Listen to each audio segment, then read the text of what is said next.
everyone, welcome to my YouTube channel Ease Learning. My name is Monica Sehgal and today we will discuss inclusive education. आज हम बात करेंगे inclusive education.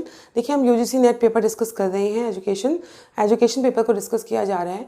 तो education paper में हम आज जिस यूनिट को डिस्कस करेंगे वो है इंक्लूसिव एजुकेशन. सभी जो आपके टीचिंग एप्टीट्यूड एग्ज़ाम्स हैं या टेट एग्ज़ाम्स हैं उन सब के लिए इम्पॉर्टेंट है और वैसे भी आपको पता होना चाहिए कि इंक्लूसिव एजुकेशन क्या है. तो एग्ज़ाम पॉइंट ऑफ व्यू से इम्पॉर्टेंट तो है ही और आपकी नॉलेज को इन्हांस करने के लिए भी इस टॉपिक को डिस्कस कर रहे हैं हम. तो इंक्लूसिव एजुकेशन ऐसी एजुकेशन जिसमें सभी को इंक्लूड किया जाएगा, तो उसको डिटेल में डिस्कस करेंगे. तो स्टार्ट करते हैं क्लास को. Inclusive education that means education for all, ऐसी एजुकेशन जो सभी के लिए है, ठीक है, जिसमें आप एक कॉमन लर्निंग एनवायरनमेंट दे रहे हैं. कॉमन लर्निंग एनवायरनमेंट सभी के लिए. देखिए यहाँ सभी के लिए इसलिए आ रहा है कि ऑल हियर मीन्स कि हर टाइप के बच्चे के लिए है. चाहे कोई बच्चा आपका बैकवर्ड हो, चाहे आपके गिफ्टेड चिल्ड्रन हो, चाहे लर्निंग डिसेबल चिल्ड्रन हो, चाहे किसी को डिसेबिलिटी है या लर्निंग डिसऑर्डर्स हैं, चाहे फिजिकली उन्हें कोई प्रॉब्लम है, तो सभी के लिए एजुकेशन प्रोवाइड करना, सभी को एक ही जगह पर एजुकेशन देना एक नॉर्मल स्कूल में. इससे पहले ये चीज़ें नहीं थी. ये जो आपका कंसेप्ट है इंक्लूसिव एजुकेशन, ये सर्व शिक्षा अभियान जो 2000 में आया था, उसके बाद से इस एजुकेशन कंसेप्ट को कि एजुकेशन जो होनी चाहिए वो इंक्लूसिव होनी चाहिए, इसको भी डिस्कस करेंगे कि कैसे कैसे इंक्लूसिव तक पहुँचे, स्टार्ट कहाँ से किया था और कैसे हम इंक्लूसिव एजुकेशन तक पहुँचे. देखिए इंक्लूसिव एजुकेशन का कहना है कि सभी बच्चों के लिए एक नॉर्मल स्कूल में आप एजुकेशन दें और सारी फैसिलिटीज़ जो उन स्पेशल बच्चों को चाहिए, चाहे डिसेबल चिल्ड्रन हो, चाहे लर्निंग डिसऑर्डर्स होने, चाहे फिजिकली प्रॉब्लम हो, किसी भी तरीके की प्रॉब्लम हो, चाहे ब्लाइंडनेस हो, हेयरिंग इम्पेयरमेंट हो, सुनने में दिक्कत हो, ये सभी आप जो सर्विसेज हैं वो नॉर्मल स्कूल से प्रोवाइड करेंगे. ठीक है, तो इंक्लूसिव एजुकेशन में सबके लिए एजुकेशन दी जाएगी और स्कूल जो है, स्कूल सिस्टम जो है, उस स्कूल में सारी सपोर्टिव जो आपकी फैसिलिटीज़ हैं वो प्रोवाइड की जाएंगी. ठीक है, तो अब इंक्लूसिव एजुकेशन का कंसेप्ट कैसे आया. सबसे पहले अगर एजुकेशन का कंसेप्ट आया था तो सबसे पहले जो आपके नॉर्मल स्कूल्स आते हैं वही थे. ठीक है, कोई स्पेशल स्कूल्स नहीं थे या स्पेशल बच्चों के लिए कोई व्यवस्था नहीं थी. जो नॉर्मल स्कूल्स होते हैं, मेन स्ट्रीम स्कूल्स होते हैं, वो आए. उसके बाद स्पेशल बच्चों की ज़रूरत को देखते हुए स्पेशल स्कूल्स आए. स्पेशल बच्चे जो होते हैं या स्पेशल चिल्ड्रन जिन्हें हम कहेंगे, उसमें गिफ्टेड चिल्ड्रन भी आ जाएंगे, उसको भी डिटेल में डिस्कस करेंगे. उसमें सभी बच्चे आ जाएंगे जिन्हें स्पेशल नीड की रिक्वायरमेंट है. उसके बाद आए इंटीग्रेटेड एजुकेशन या इंटीग्रेटेड स्कूल्स बन गए. इंटीग्रेटेड एजुकेशन बहुत ही माइनर डिफरेंस है इंटीग्रेटेड और इंक्लूसिव में, वो भी डिस्कस करेंगे हम. इंटीग्रेटेड एजुकेशन के ड्रॉबैक्स को देखते हुए इंटीग्रेटेड में एडमिशन देते थे इस तरीके से ही नॉर्मल स्कूल की तरह, नॉर्मल बच्चे और स्पेशल चिल्ड्रन दोनों को इंक्लूड कर दिया, एडमिशन दे दिया गया, लेकिन फैसिलिटीज़ नहीं दी गई. ठीक है, फैसिलिटीज़ नहीं दी गई, इसलिए जो लास्ट में कंसेप्ट आया वो आया आपका इंक्लूसिव एजुकेशन. इसमें सबसे इम्पॉर्टेंट चीज़ इंक्लूसिव एजुकेशन में स्कूल सिस्टम को बदला गया. स्कूल सिस्टम में सारी वो फैसिलिटीज़ दी गई जो उन स्पेशल बच्चों को चाहिए, चाहे लर्निंग डिसेबिलिटी की प्रॉब्लम है, किसी को कोई लर्निंग डिसऑर्डर है, सुनने में दिक्कत है, देखने में दिक्कत है, या फिर उनमें उनकी जो बॉडी पार्ट्स हैं उनमें कोई प्रॉब्लम है, फिज़िकल कोई उन्हें कमी है, तो सब कुछ इंक्लूड किया गया. दैट मीन्स टीचर को ट्रेन किया गया, ना कि बच्चों को उनके हिसाब से ढलना था. टीचर्स को ट्रेन किया गया कि वो स्पेशल बच्चों को कैसे ट्रीट करेंगे. तो सबसे पहले तो नॉर्मल स्कूल्स बने, फिर स्पेशल स्कूल आए स्पेशल चिल्ड्रंस के लिए जो अभी भी हैं, जो एक्सक्लूसिव एजुकेशन में आ जाएंगे कि जो बच्चे बिल्कुल भी जो इंक्लूसिव एजुकेशन का कंसेप्ट है वहाँ फिट नहीं बैठते, उन्हें बहुत ही अलग इन्वायरमेंट की ज़रूरत है, तो उन्हें आप एक्सक्लूसिव एजुकेशन देंगे. ठीक है, इंक्लूसिव का जो बिल्कुल उल्टा है दैट इज़ एक्सक्लूसिव एजुकेशन.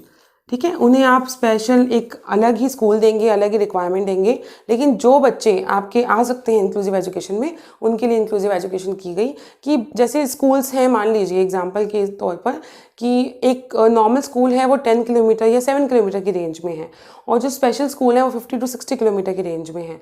तो गवर्नमेंट ने देखा क्योंकि स्पेशल स्कूल्स दूर हैं या क्वांटिटी बहुत कम है, तो क्यों ना बच्चों को क्यों ना इन डिसेबल जो चिल्ड्रन हैं या उनको जो प्रॉब्लम है उनको इन जो नॉर्मल स्कूल है वहाँ पे वो फैसिलिटीज़ दी जाएं कि वो भी अपनी लर्निंग इन्वायरमेंट या लर्निंग कंसेप्ट को समझ सके और चीज़ों को सीख सके।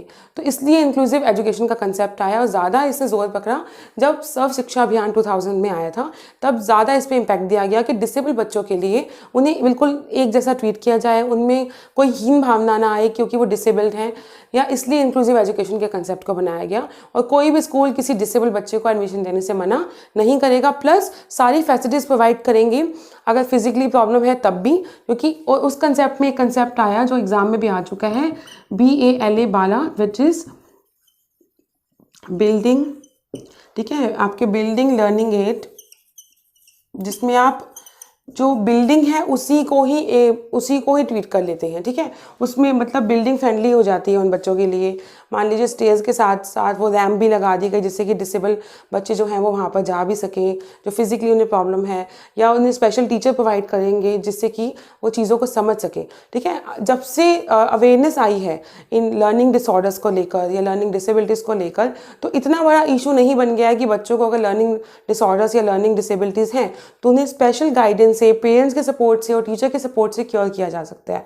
तो उसके लिए अवेयरनेस की ज़रूरत थी, तो अवेयरनेस आई और अवेयरनेस के बाद इस पे काम करना शुरू हो रहा है, क्योंकि पहले तो टीचर्स को पता ही नहीं होता था कि ऐसा कोई डिसऑर्डर भी है या बच्चे क्यों नहीं बात मान रहे, उन्हें समझ ही नहीं आ रहा है, इसलिए वो अपना कंसेप्ट समझ नहीं पा रहे, तो इसलिए वो कंसेप्ट को बता भी नहीं सकते। लेकिन जब से ये कंसेप्ट्स आपके जितने भी डिसऑर्डर्स हैं उसके लिए टीचर्स को भी ट्रेन किया जाता है, तो आप टीचर ही बनने वाले हैं फ्यूचर में, और उसके लिए आपके सब्जेक्ट्स में देखिए सिलेबस में इंक्लूड की गई हैं चीज़ें। वो क्यों इंक्लूड की गई हैं? ताकि आप इन कंसेप्ट को समझें और जब फ्यूचर में आप टीचर प्रोफेसर बनेंगे तो आप इन चीज़ों से डील कर पाएँ, क्योंकि अगर आपको पता ही नहीं है तो आप डील नहीं कर सकते। इसलिए टीचर एजुकेशन में भी चीज़ें इंक्लूड की गई हैं कि इंक्लूसिव एजुकेशन के कंसेप्ट्स को लाया जाए। अब देखिए जो चिल्ड्रन हैं, चिल्ड्रन भी आपके नॉर्मल स्पेशल चिल्ड्रन दोनों टाइप के चिल्ड्रंस को आप इंक्लूड करेंगे, ठीक है। जो चिल्ड्रन है, नॉर्मल बच्चे तो हैं ही स्कूल में और नॉर्मल बच्चे तो जाएंगे ही, नॉर्मल चिल्ड्रन की जो हम बात कर रहे हैं। जो स्पेशल चिल्ड्रन हैं उसमें सभी आ जाएंगे। देखिए नॉर्मल का तो रहता है IQ 90 से 110 तक, ये क्वेश्चन बार बार आता है एग्जाम में कि नॉर्मल चिल्ड्रन एवरेज बच्चों का क्या रहता है, और जो स्पेशल हैं उसमें 140 अबव भी रह सकता है आपका IQ और 70 से कम भी रह सकता है, क्योंकि 70 जो बिल्कुल ही आपके लोएस्ट लेवल पे है। तो दोनों टाइप के बच्चे हो सकते हैं, इसमें गिफ्टेड भी हो सकते हैं, गिफ्टेड चिल्ड्रन भी हैं, ठीक है, उन्हें भी वहीं पर ट्रीट किया जाएगा। बैकवर्ड जिनको समझ नहीं आ रहा, ठीक है, बिल्कुल ही पीछे हैं, वो अपने नॉर्मल जो जिस एज में जिस पॉइंट पे जो IQ लेवल होना चाहिए उससे पीछे हैं, ठीक है। आपके स्पेशल रिक्वायरमेंट जिन बच्चों को है, इमोशनली और फिज़िकली जो भी किसी भी टाइप की प्रॉब्लम है किसी बच्चे को, या लर्निंग डिसऑर्डर्स हैं, लर्निंग डिसेबिलिटीज़ हैं, सभी डिसेबिलिटीज़ ऑलरेडी हम डिस्कस कर चुके हैं, तो सभी को इंक्लूड किया जाएगा इंक्लूसिव एजुकेशन में। इंक्लूसिव एजुकेशन का आई होप आपको कंसेप्ट समझ आया होगा कि जिसमें सभी के लिए लर्निंग इन्वायरमेंट, एक लर्निंग कॉमन एक प्लेटफॉर्म है जहाँ पे वो अपनी एजुकेशन ले सकते हैं, और स्कूल वो सपोर्ट सिस्टम, वो फैसिलिटीज़ प्रोवाइड करेगा by the teacher, by the building, कि उन बच्चों को वो सारी फैसिलिटीज़ मिलें। बिल्डिंग भी ऐसी होगी जो उनके हिसाब से होगी, बिल्डिंग में ये सारी फैसिलिटीज़ होंगी कि उन बच्चों को प्रॉब्लम नहीं आएगी, और टीचर स्पेशली ट्रेन किया जाएगा उन बच्चों को टीच करने के लिए। किसी बच्चे को कम सुनाई देता है तो उसके लिए ज़ोर से बोल दिया या उसे आगे बिठा दिया, या दिखने में किसी को प्रॉब्लम है या किसी को लर्निंग डिसेबिलिटी आ रही है तो उसके लिए गाइडेंस काउंसलिंग अच्छे से और अच्छे से करना, या पेरेंट्स का भी पार्टिसिपेशन करना कि उनको घर पे कैसे बच्चे को ट्रीट करना है। तो किसी उन बच्चों को स्पेशल स्कूल्स की ज़रूरत नहीं है, क्योंकि स्पेशल स्कूल जो है वो कम भी हैं, और बच्चों में एक हीन भावना आ जाती है, एक अपने आप में कमी महसूस करते हैं जब इन बच्चों को एक स्पेशल स्कूल्स में या उनका एक अपना ग्रुप नहीं मिलता। तो कोई स्पेशल आप एक इन्वायरमेंट तो देंगे लेकिन उन्हें ये नहीं बताएंगे कि आपके अंदर क्या डिसेबिलिटीज़ हैं। अब एक बहुत बड़ा कंसेप्ट है इंटीग्रेटेड एजुकेशन में, इंटीग्रेटेड एजुकेशन और इंक्लूसिव एजुकेशन माइनर डिफरेंस है, ठीक है। इंटीग्रेटेड एजुकेशन कंसेप्ट के ड्रॉबैक्स को पूरा करने के लिए इंक्लूसिव कंसेप्ट को लाया गया। इंटीग्रेटेड में एडमिशन तो देती हैं ये, ठीक है, मना नहीं करते, एडमिशन तो देती हैं ये ऐसे स्कूल। इंटीग्रेटेड एजुकेशन जब ये आया था कंसेप्ट कि आपने एडमिशन तो दे दिया लेकिन उन स्कूल्स में वो फैसिलिटीज़ नहीं है, चिल्ड्रन को डील करना है कि वो कैसे उस एनवायरनमेंट में एडजस्ट होंगे। मतलब स्कूल अपनी रिस्पॉन्सिबिलिटी नहीं ले रहे, वो एडमिशन दे देंगे आपको। अब बच्चे को अगर कोई प्रॉब्लम है तो उनके लिए ना कोई टीचर का एक कुछ एक्स्ट्रा एफर्ट है, ना ही बिल्डिंग ऐसी है कि उनके लिए ईजी हो। तो मतलब एडमिशन दे दिया जाएगा लेकिन फैसिलिटीज़ नहीं होंगी। अब बच्चों के ऊपर खुद है कि वो कैसे ट्रीट करेंगे। एडमिशन मिलेगा लेकिन फैसिलिटीज़ नहीं होंगी। यहाँ पे एडमिशन तो मिलेगा ही, ठीक है, और बच्चों के लिए इन्वायरमेंट क्रिएट किया जाएगा। एडमिशन मिलेगा, सारी सपोर्ट फैसिलिटीज़ प्रोवाइड की जाएंगी, ठीक है, जितनी भी सपोर्ट फैसिलिटीज़ हैं वो प्रोवाइड की जाएंगी इंक्लूसिव एजुकेशन में। क्योंकि जब उन्हें इंक्लूड किया जा रहा है, किसी भी तरीके से अलग नहीं किया जा रहा, तो बच्चे वहीं रहेंगे, फैसिलिटी स्कूल्स और टीचर्स लेकर आएंगे, ठीक है। तो इंक्लूसिव एजुकेशन इसलिए इंपॉर्टेंट कंसेप्ट है। एट प्रेजेंट इंक्लूसिव एजुकेशन के कंसेप्ट ने और अच्छे से, क्योंकि जितने भी अब नए स्कूल बन रहे हैं या पुराने भी स्कूल्स हैं जो एट प्रेजेंट हैं, तो उनमें भी चेंजेस लाए जा रहे हैं। टीचर्स को स्पेशल ट्रेनिंग दी जा रही है कि कैसे इन बच्चों को डील करना है। अब लर्निंग डिसेबिलिटीज़ और लर्निंग डिसऑर्डर्स हमने ऑलरेडी डिस्कस किए थे। कुछ कॉमन थे, डिसलेक्सिया, डिस्ग्राफिया, डिसकैलकुलिया। तो जिसमें डिसलेक्सिया जैसे कि हम डिस्कस करते हैं अभी, लर्निंग डिसऑर्डर्स एक बार डिस्कस कर लेते हैं कुछ, ठीक है। डिसलेक्सिया जिसमें आपकी रीडिंग प्रॉब्लम थी। अब रीडिंग प्रॉब्लम है किसी बच्चे को, तो उसके लिए स्पेशल एफर्ट किया जाएगा कि उसकी इस प्रॉब्लम को दूर किया जाए। क्योंकि अब टीचर्स को जब ट्रेन कर रहे हैं आप इन लर्निंग डिसऑर्डर से, और एक स्कूल को भी पता है कि ऐसे डिसऑर्डर, डिसेबिलिटीज़ बच्चों को फेस करनी पड़ती हैं, तो शुरू में ही बिल्कुल स्टार्टिंग स्टेज पे ही चीज़ें क्लियर हो जाएंगी। फिर आता है आपका डिस्ग्राफिया। डिस्ग्राफिया जिसमें होती है आपकी राइटिंग से रिलेटेड प्रॉब्लम। फिर आता है आपका डिसकैलकुलिया जिसमें आपकी मैथ्स, कैलकुलेशन, ये तरीके की प्रॉब्लम होती है। ऑलरेडी मैंने इस पर एक क्लास ली हुई है, वीडियो बना दी है। तो इंक्लूसिव एजुकेशन दैट मीन जिसमें सभी लोगों को इंक्लूड किया जाएगा, हर टाइप के बच्चे को इंक्लूड किया जाएगा, चाहे वो गिफ्टेड हो, बैकवर्ड हो, लर्निंग डिसेबिलिटी हो, फिजिकल कोई प्रॉब्लम हो उसे, तो सभी को इंक्लूड किया जाएगा। तो ये था आपका कंसेप्ट इंक्लूसिव एजुकेशन।